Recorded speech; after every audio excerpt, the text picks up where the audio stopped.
With SE Connect, you can learn a 15-minute comprehensive manual therapy treatment that will set you apart from other massage therapists. SE Connect is the only multidisciplinary platform with practice tools, business tools, and a community of practitioners speaking the same language. Check it out at network.structuralelements.com. As a massage therapist, you know that truly the world's most beautiful machine is in your hands. You help relieve the pain and pressures that hold your clients back from fully enjoying life. The CBD Clinic Massage Collection uses ingredients from nature to deliver strong, effective temporary pain relief with aromatic botanicals and natural emollients like CBD. Our tiered pain products let you personalize your massage to meet each client's needs. Be your client's hero by giving them the massage treatment of their dreams with CBD Clinic. Learn more at cbdclinic.co.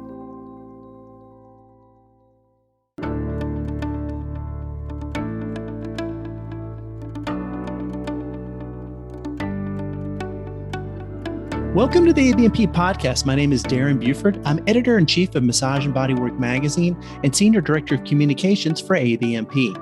And I'm Kristen Coverly, ABMP's director of professional education and a licensed massage therapist. Kristen, tell our listeners about our special event.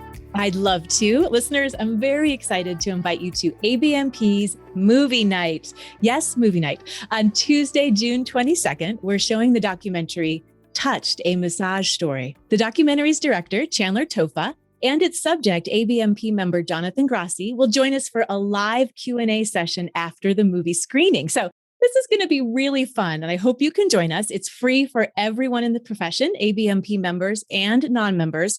Heads up, the event is BYOP. Bring your own popcorn.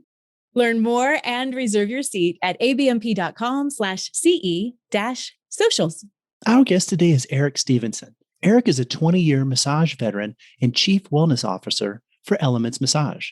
Eric is also co-founder of imassage Incorporated, an education and consulting company dedicated to extending the careers of massage therapists and spa practitioners through customized continuing education, focusing on preventing injury and workers' compensation claims.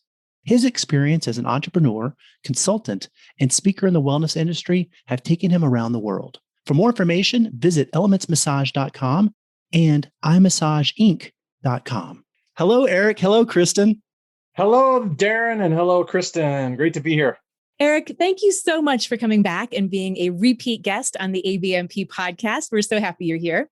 We'd love to talk with you today about any insights that you've learned or discovered during the pandemic, because we can't ignore this conversation. It's really important for us to check in and see how everyone's doing. As more Americans are receiving the vaccine and things are starting to open up again, it seems like this is the perfect time to reflect on what we've learned from the experience and how we've been changed by it. So I want to ask you, what was your COVID experience like? Well, first, I'd like to thank you and ABMP and everyone there for having me again, for all the listeners listening in today and spending their time with us. You know, it feels very different sitting here than it did a short time ago, or maybe it was long, 9 months ago, way back in September.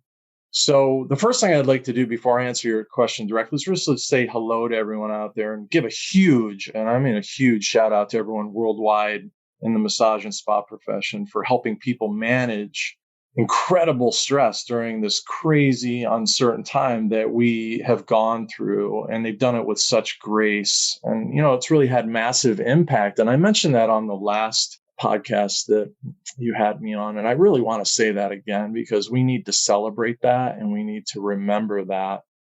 And so I think for me, you know, looking back on the pandemic, the word that comes up for me over and over again is adversity. And that adversity looked like extreme difficulty and misfortune. And so many of us in the massage profession were affected directly in the spa profession that I also have a lot of colleagues in. It's like, you know, the industry was really decimated for March and April of last year and overcoming adversity. And I think that that theme for me was what I've been reflecting on, you know, since last last March. And it's interesting because I remember early in my career, before I even became a massage therapist, I was managing a cafe in New Orleans. So I was a musician working at a cafe, and there was a massage therapist that had her office right above the cafe. And I remember one day she came down and I said to her, I'm thinking about being a massage therapist one day. And I swear she looked right at me and said, "You'll never succeed in this industry." And I was taken back and I said, "Well, what do you mean?" She goes, "Well, you're a man and this is a woman's profession. You'll never succeed in massage." And I remember being really struck by that comment. And after the smoke came out of my ears and my nose, I looked at her and I politely said, "Well, one day you'll hear about me. I'll be successful." And so I I think back on that now because various points in my career I've experienced adversity. And I could have taken that event to heart and really been discouraged and think, "Oh, well, she's right. I want to succeed in this. I shouldn't go down that path." But it actually had the opposite effect for me. It actually motivated me and it made me go down a path that actually took me about 3 years before I enrolled in massage school. But I knew in that moment that I could use that as a motivator rather than a distractor. So I find myself in that position again now. It's like I look back, some mornings I really feel like I'm suffering a lot of sadness and despair and uncertainty about the future. But then I remember, oh, wait a minute. I get to choose how I frame this. I have agency over my life. We have agency over our life to make that decision because I cannot let outside events affect me unless I let it. So I think adversity for me has been the biggest learning and how to deal with that in an effective and constructive way so that it moves me forward. We've had the luxury of speaking to a number of practitioners over the past year. And Kristen, I know you can recognize this.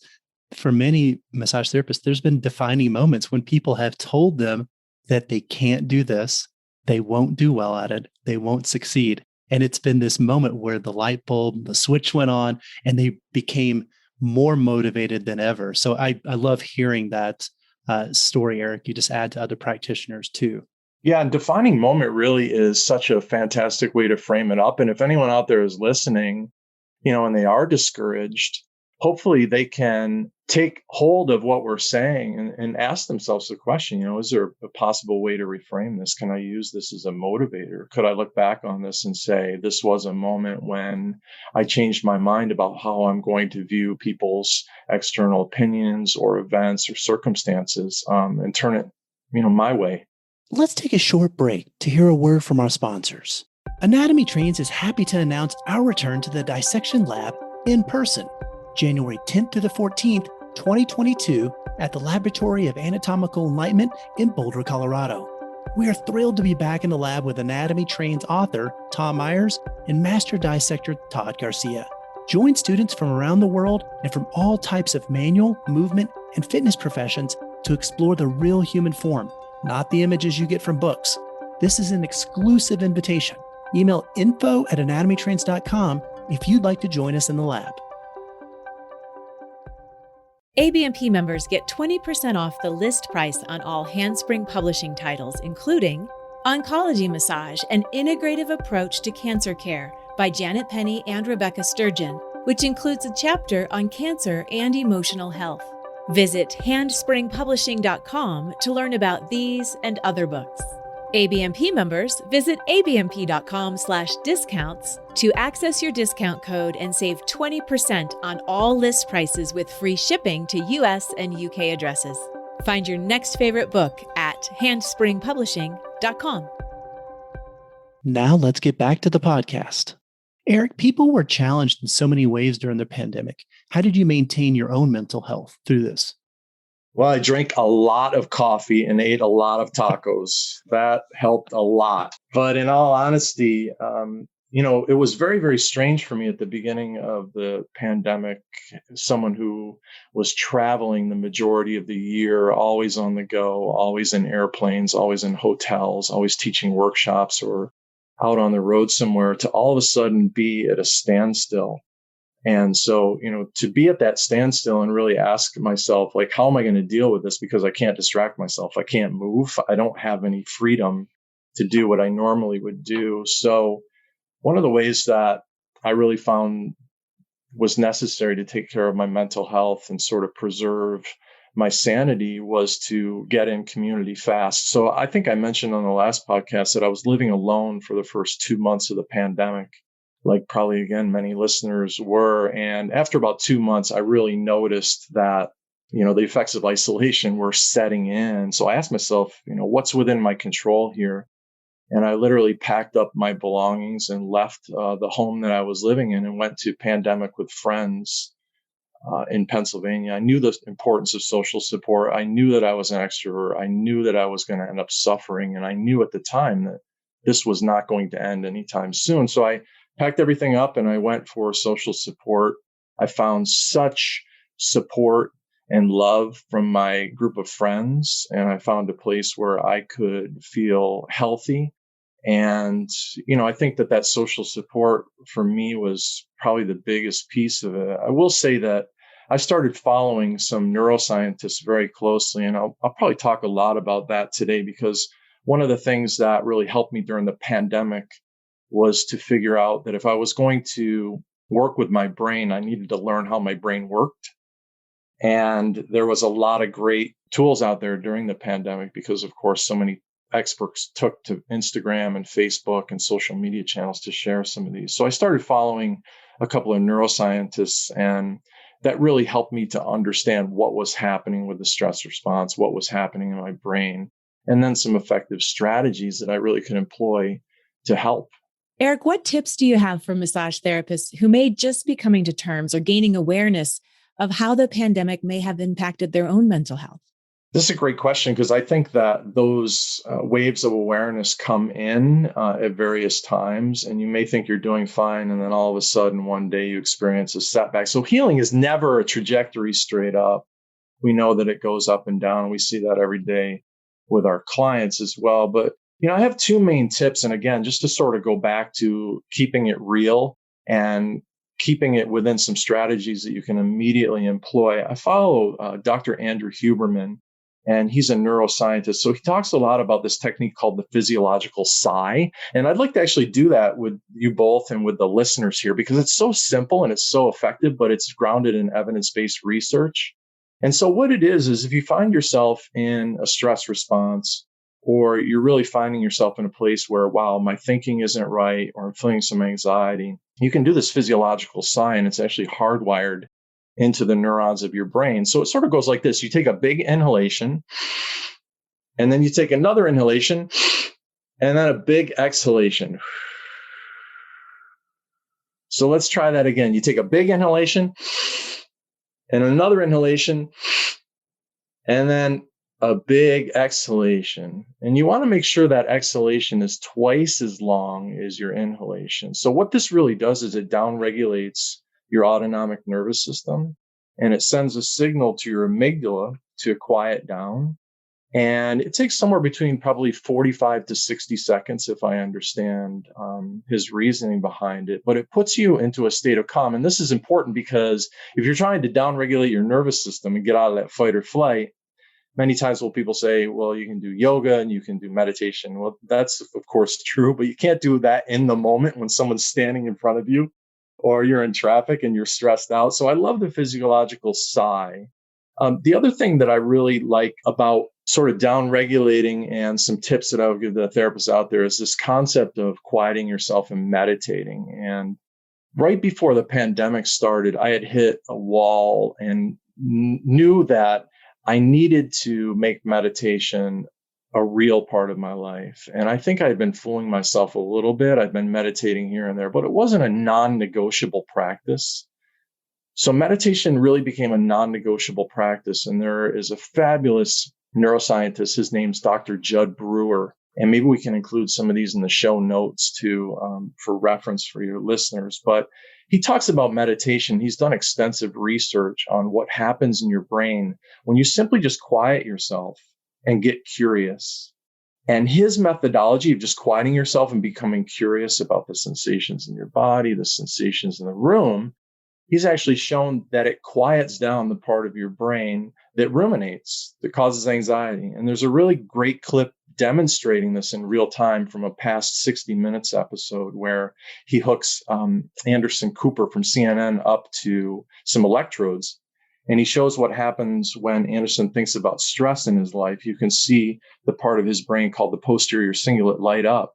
And then you can see what happens in the brain when he guides him into, right, quieting and becoming curious. And immediately there's a drop, and the activity in the posterior cingulate just drops down. So I've found that making meditation simple has really been the key to me having a practice and making it be non-negotiable. So the physiological sigh and this approach to meditation, Dr. Brewer has a wonderful app called Unwinding Anxiety that you can subscribe to as well, which are fabulous tools. Eric, I love that term, non-negotiable practice. And I also love that you made meditation simple so that it would fit into your life. Can you tell us a little bit more about what that means? How did you make it simple? A lot of times people feel like it's this big undertaking they have to embark on that has to take a lot of time or a lot of effort. But how did you make it simple so it fit into your life on a regular basis? Yeah, so one of the benefits of the pandemic was that I had a routine schedule. And so I had complete control over my schedule for the first time in a long time, meaning that I was in one location and days looked pretty similar. And so what I did right away was I figured out what the optimal time of day would be for myself. And I also challenged myself a little bit. So in the past, with my love of coffee, the first thing I would do upon waking is say, oh, the reward is to get out of bed and get the coffee. And so I knew that in the morning probably would be the best time for me to schedule that time. It was when I was the calmest, the quietest. But I also knew that there was going to be a little bit of an edge there in terms of making myself wait for the reward. So I actually started with I believe I started with maybe 2 minutes, and then organically added and systematically added minutes on as the days and the weeks went past until I got up until probably by midsummer of last year, I was up to 20 minutes a day. And I was finding that, oh, wow, the 20 minutes is going by fast. I want a little bit more. Let's add one more minute. So it became a morning ritual and a non-negotiable because I almost viewed it as the salve and the medication that I was taking to offset my anxiety, and the momentum just grew from there. Eric, I love non-negotiable, like exactly what Kristen mentioned. I actually do something similar. In fact, I wrote my editor's note about this in the upcoming issue of Massage and Bodywork magazine, which is about self-care. So I hope people really check this out when it comes out. But I have a morning routine that is non-negotiable. And it begins with the dogs go for a short walk, immediate meditation. And you're right, I haven't altered that. And even on those days when you don't feel like doing it, I have never not felt better after those 10 minutes. So I totally recognize where you're coming from. And just making that a standard part of what I'm doing has been game changing for me. And you're right, the delay of the coffee too. Yeah, well, the dogs will definitely hold you accountable. So you've got a team there of people and social support. But the other thing I want to mention about non-negotiables, and I'm finding this in this moment, is I cannot be rigid with when this happens, because what is happening now is life is coming back in Technicolor, in full force. And so I need to be compassionate with myself and say, okay, if I don't get to it in the morning, I'm still going to get to it in another part of my day. It can be non-negotiable, but I don't have to be tied to doing it first thing in the morning. And I'm finding that allowing myself a little bit of leeway there is definitely better for my mental health. And it's definitely better for taking the pressure off of a certain time of day that it needs to happen. Another thing that you mentioned, Eric, was I just found the phrase really powerful, waves of awareness. When everything shut down in our own offices at ABMP, we immediately went into overdrive, hyperdrive, because we wanted to prepare materials for our members. So because of that, we immediately ramped up even more so our work behaviors. So I didn't have that feeling for a while until, like you mentioned, I hit a wall. And that was probably not for 6 months when kind of our work behaviors started to dial back down to more quote unquote normal again. That was tough. And I think that I was fooling myself a lot of the time during this as well. Yeah, well, that's like a really honest assessment, Darren. And one of the things that is true for all of us is our experience of the last 12 to 16 months was so different. People had to do firefighting at the beginning, and people had to do firefighting in the middle, and people had to do firefighting at the end, and people are still doing firefighting. So it's like, how do we keep ourselves balanced even in the midst of that surging part of necessity? And when you put fear with uncertainty, you get anxiety. And we had a lot of fear and we had a lot of uncertainty. And it really resulted in that anxiety because we had no idea not only when our workload was going to end or lighten up, we had no idea literally when the pandemic was going to end either. And you could argue that it still isn't ended. So we're still in that place of uncertainty, but hopefully the anxiety level is diminishing because now we have at least a little bit more of a clear timeline. So, Eric, so much of your work involves traveling and teaching and interacting with massage therapists. And clearly, you weren't able to do that during the pandemic, but you did take advantage and you enrolled in a new certification program. Can you tell us about that? Yeah, well, thanks for asking. Actually, I took some time over the pandemic to think about, what my next evolution in the wellness industry is going to be. And over the years, I've definitely noticed a progression in the greater massage, spa, wellness industry towards prevention when it comes to health and not just managing health conditions. And I see this in massage where people are using prevention, getting a massage twice a month or once a month to avoid getting into disease and discomfort, right? So I noticed that, and I had a friend that finished the Duke Integrative Health and Wellness Coaching Program. So I became very interested in that. And then the pandemic afforded me the opportunity to think about advancing my professional development and adding to my tool bag. So yes, I've just finished up the Duke Integrative Health and Wellness Coaching Program. And it's amazing how similar a lot of the approach is to being a massage therapist and the skills that I've honed and developed, over the last 20 years. I think, Eric, you referred to it when we were talking as the never ending health intake. Is that right? It's true. When I first started the health coaching program, I thought, well, I'm going to become an expert in exercise and I'll become an expert in nutrition and I'll be an expert in, how to help people with their stress. And what I'm finding really is that the health coaching paradigm is really all set up around presencing, truly being present with someone and then truly listening. So I know the difference between self-focused listening, which is basically thinking about what I'm going to say while another person is talking, and other focused listening. But this program really has helped me deepen into the sense of being present with another person and being able to truly listen to them and then mirror that back so that I can become a guide and an expert in the science of change and getting them to where they want to be rather than trying to give them opinions. Because at the end of the day, all their answers are inside them. It all comes back to their vision and their values of where they want to be in their health. And so it is very similar to the intake in massage. It's very similar to being present with someone, being able to listen truly to their need and what they're saying, and then work with them to get them to a place that they want to be.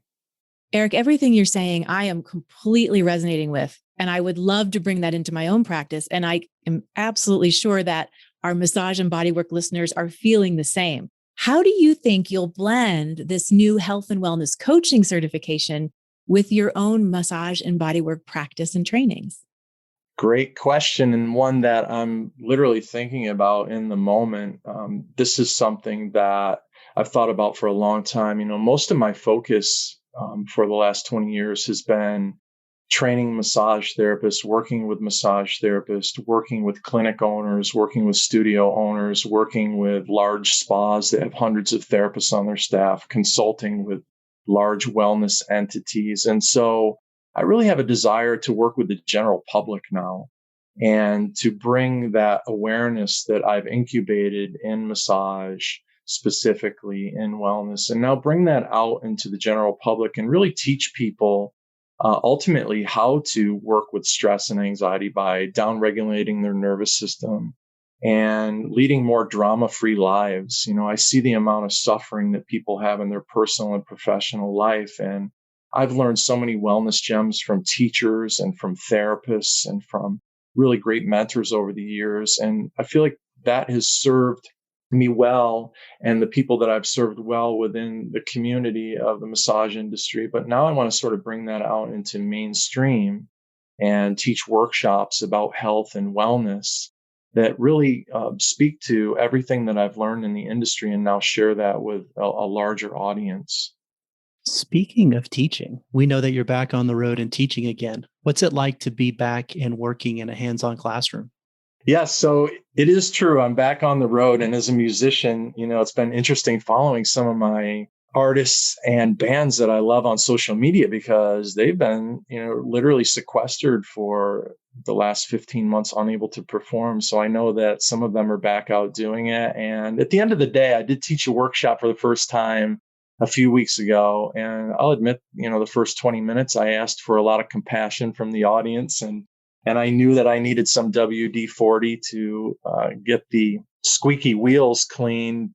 But honestly, like within 10 minutes, just feeding off the synergy of the group and having a relaxed atmosphere and knowing that we were all in it together, it just came back instantaneously. And it made me remember that I never want to take for granted what an honor it is to go out and teach therapists and what an honor it is to touch them so they can literally go out and touch thousands, if not tens of thousands of people over the course of their career. So in many ways, it was like riding a bike again. After a few pedals, I was on my way.